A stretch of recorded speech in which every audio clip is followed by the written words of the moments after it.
आज होतो माझो आळसाचो दिवस. आता तुम्ही म्हणतालास आळसाचो म्हणजे कसो, तर आज होतो रविवार आणि रविवार म्हटला ना की आमच्याकडे नाश्ता आम्ही जेवणाच्या वेळात करतो आणि जेवण आम्ही संध्याकाळच्या नाश्त्याच्या टायमिंगला करतो. दर रविवारप्रमाणे ह्या रविवारी पण रात्री उशिरा झोपल्यामुळे सकाळी 12 वाजता डोळं उघडलेलं होतं.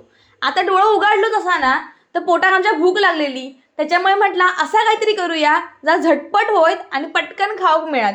कारण ना बाकी काहीतरी बनवू गेला ना तर होता काय, त्या बनवेपर्यंत पोटाची भूक पण मरता. मग काय, पोहे फक्त 5 मिनिटात बनतात म्हणून आज मी पोहे बनवलंय आणि त्यांच्यावर पहिले ताव मारून घेतलंय, नंतर चहा पण पिऊन घेतलंय.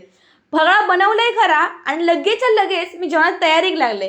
कारण कसा नाश्ता केला ना तो पण कधी दुपारी 1 वाजता, मग लगेच जेवण करू कसं हव्या, कारण निदान 4 वाजता तरी ताटात जेवण मिळा हव्या ना. म्हणून आम्ही सुरुवात केलं जेवणासाठी, पण त्याच्या आधी म्हटलं भांडी घासून घेऊया, सगळं आवरून घेऊया आणि त्याच्यानंतर जेवणाक बघूया. तर झाला असा होता की आज काय करायचं समजत नव्हता. एक तर चिकन बनवायचा की मासे बनवायचे.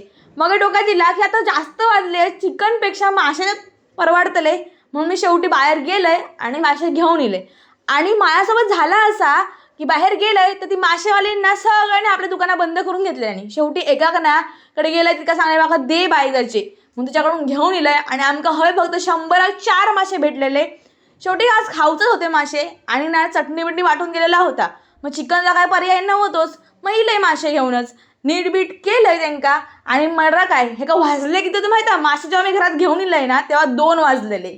रविवारचा ना जेवण वगैरे बनवण्याचं टेन्शन नसता, फक्त तर बनवल्यावरती लेट जेवू मिळतला आणि त्याचा आम्ही लेट जेवलो तर रात्री आम्ही रोजच्या टायमावर जेवतलो आणि जर लेट जेवलो तर दुसऱ्या दिवशी उठायचं नाही. त्याच्यामुळे दुपारचा दिल्याच्या आधीच रात्रीचा जेवचा लागता आणि ह्यो शेड्यूल ना आमचं दर रविवारचं असतलो. आणि ह्या सगळा करून पण ना आमचं दर रविवारी हय जावचो थय जावचो किंवा काय ना काहीतरी नवीन करूचो, काय ना काहीतरी प्लॅन असतलो. पण ह्या रविवारी अजिबात काय नव्हतं. ह्या रविवारी म्हटलं फक्त आराम करायचो. बारीक सारी काय घेऊचा होता बाजारात जाऊन, ता म्हटलं घेऊ जायचा, पण ता सोडून ना बाहेर खय फिरायला जायचा पण नव्हता आणि सोबतच काय क्रिएटिव्ह पण करूचा नव्हता आज. म्हणून ठरवलं आज फक्त आराम करायचो. असो रविवार क्वचितच काहीतरी येता. जसो माझ्या सारा कड ये होतो ना तसे माझ्या पोटातले कावळे जोरात काव करू लागलेले आणि जेव वाढू सांगत होते.